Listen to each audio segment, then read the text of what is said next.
Unit 6, page 74. Listening 1. He's the Mexican combination of Indiana Jones and Jacques Cousteau.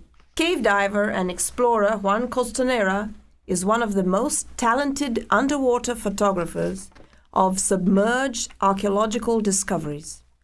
Proficient since early age with underwater video skills.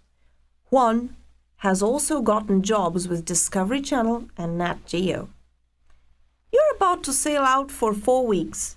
In what kind of vessel and to complete what sort of mission? My dive team will board the Mermaid research vessel from the Navy. Our mission is to document the submerged cultural heritage in Mexican waters. In this 4-week-long field season, we will be working in the Gulf of Mexico. The government will be supporting our diving operations.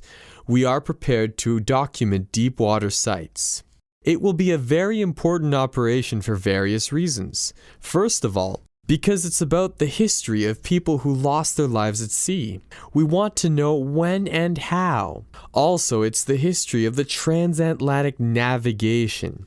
This study is the only way to retrieve their information and thus protect them from treasure hunters. It's like an underwater police investigation.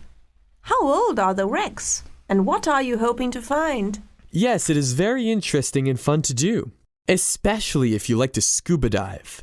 The wrecks that we have documented range from the 15th century.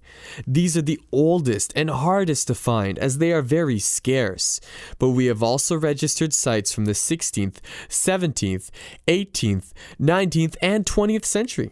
In other words, over 500 years of transatlantic navigation. In a sense, the older the site, the better and the more important we consider it.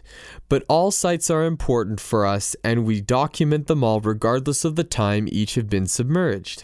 We are hoping to find pieces of a puzzle that will uncover some history. And that is what we look for. History. The details of the pieces of old metal that we see underwater, covered with organisms that sometimes make them invisible, even to the most trained eye. Meaning, origin, and time. From where and when did the ship depart? When and why did it sink? Battle or storm? Cargo? Survivors? We are trying to answer questions.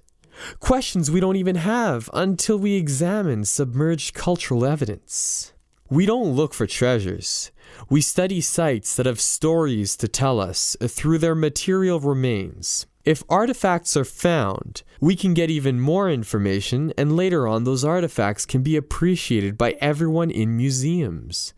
But most of the sites consist of pieces of metal like anchors, cannons, parts of the structure of the boat, ballast stones. Nothing exotic like coin chests found yet. What kind of tools and gadgets are you personally using? And how is it that Mermaid supports your deep dives? Tools and gadgets? That's half the fun. All the work done so far only required scuba equipment. Up to 3 tanks per diver. I use a scale in every video and photo shot. This is to give reference to the size of the elements and artifacts that have been photographed in their position in relation with the magnetic north, hence the name of the tool, North Scale.